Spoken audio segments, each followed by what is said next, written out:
Welcome back. This tutorial will cover how to make these adorable gingerbread house ornaments. They're perfect for the holiday season and can make great gifts for friends and family.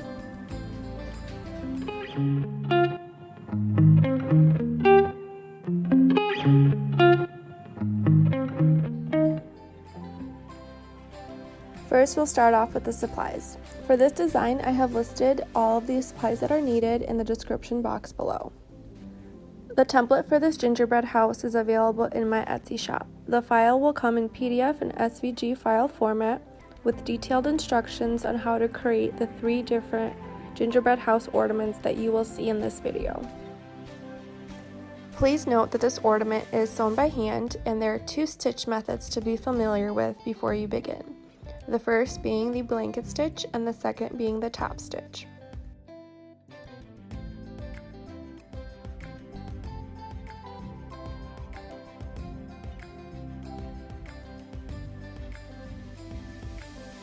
Once your template is cut out on the felt pieces, you will start with the roof and one side of the house. Pin the 2 pieces together. Then you will take your pink embroidery floss and do the blanket stitch on the top of the roof.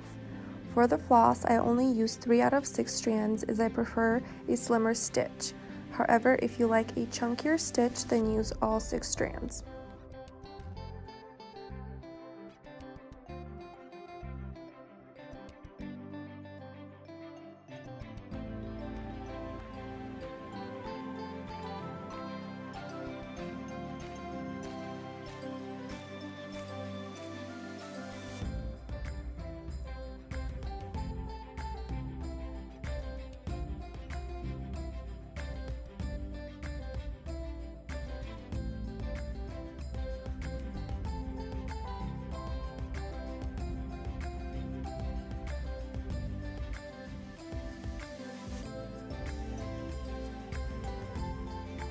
So here I started the blanket stitch on the side that is closest to the chimney. You will continue to do the blanket stitch until you hit the chimney. Once you hit the chimney, you will switch to top stitch throughout the chimney, and then after you will switch back to blanket stitch. Here is where you'll begin the top stitch, and then you'll continue the top stitch until you hit the end of the chimney, switching back to blanket stitch.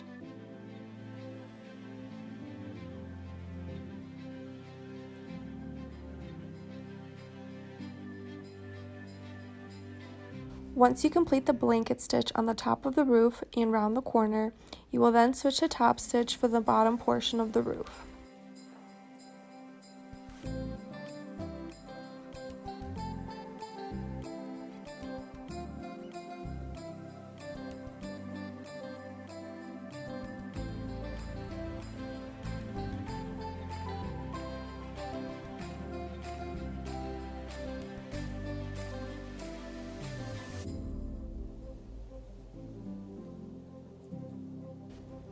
Once the roof is secured to the face of the house, go ahead and add the bead embellishments. Here I'm using white thread and medium-sized pink beads that are placed randomly.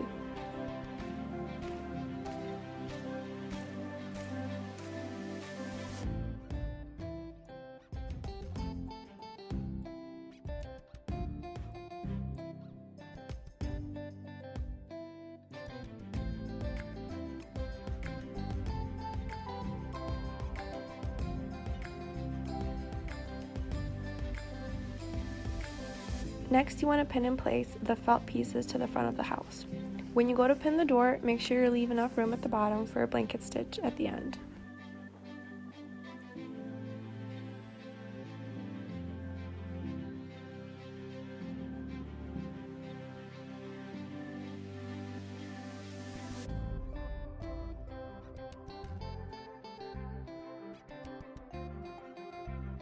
Once the felt is pinned down, you're going to top stitch each element with a corresponding color. To save on thread, I use teal for both the door and the star and white thread on the peppermint candy.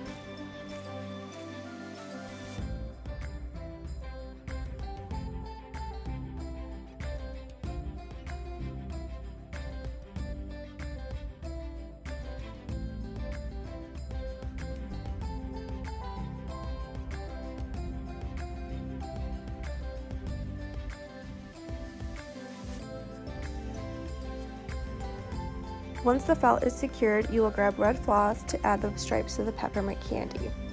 Here I'm using all 6 strands of floss. Start from the outside circle and sew towards the center. I do this 3 times per stripe. The reason for doing it 3 times is just to give it a thicker look.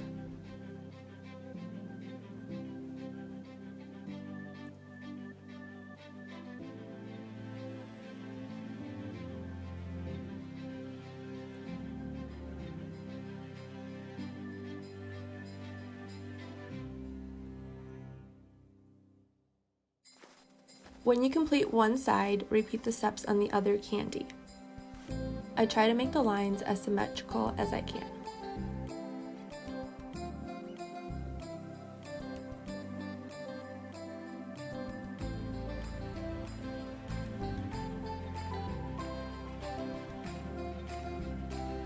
Next, you want to outline the star in light blue beads.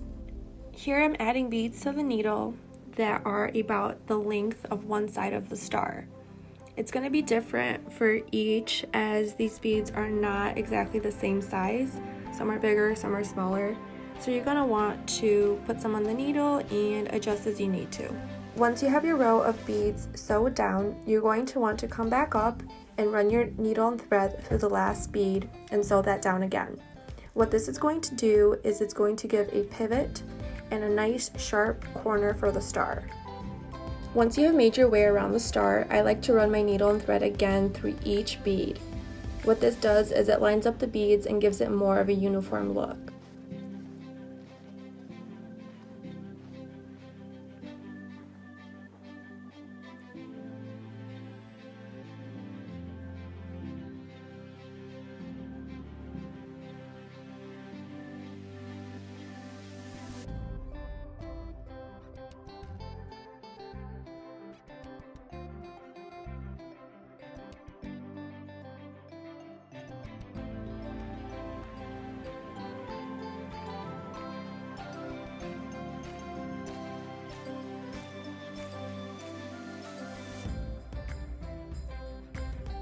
Next up is adding the wreath to the front door.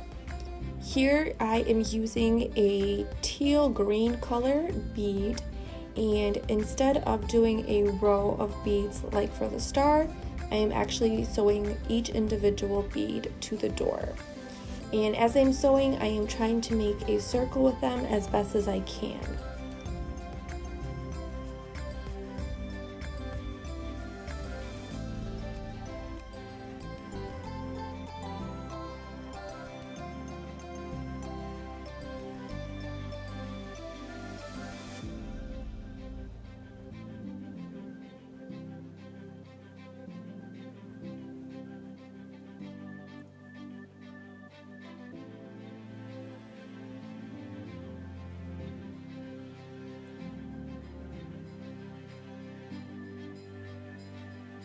Once you have your initial circle, you're going to run your needle and thread again through each of the beads. Like the star, this is going to tighten the beads and make them more uniform.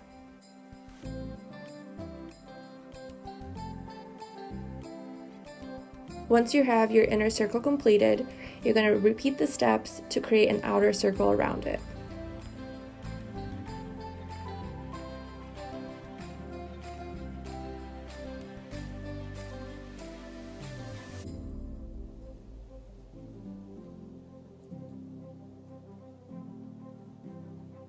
Now we want to add a ribbon to the top of the ornament for it to hang on. Here I am grabbing a piece of ribbon that's about enough to hang over a branch or on a hook.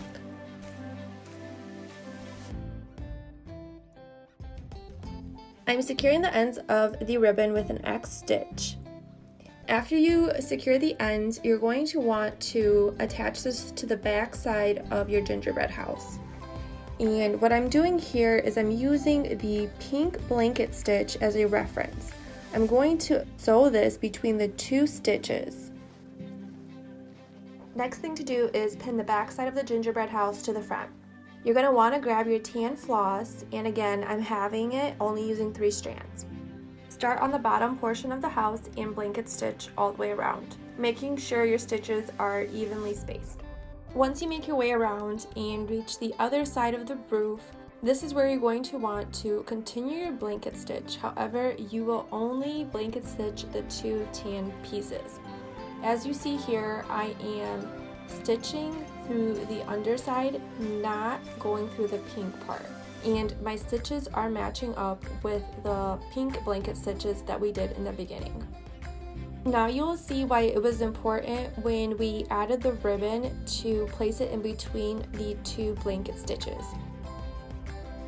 Because now when you are doing your backside blanket stitches, you're lining them up with the front, and this leaves enough room for the ribbon to stick out without the thread covering it. You want to continue your blanket stitches and then just leaving enough room to fill the ornament with the fiberfill. Fill your ornament with the fiberfill. I use little pieces at a time, and you may need to use something that is long that can reach all areas on the inside of the ornament, especially pushing the fiberfill into the chimney.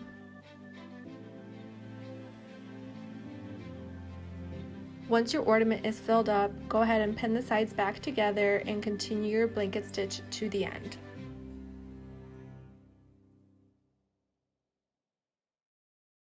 After you've tied off your blanket stitch, you want to push the fiberfill around the ornament and make it nice and fluffy. And voila, it's done! If you decide to follow along with this tutorial and create your own ornaments, I would love to see how they turned out. Tag me on Instagram. If you have any comments or questions, please leave them below. Otherwise, until next time.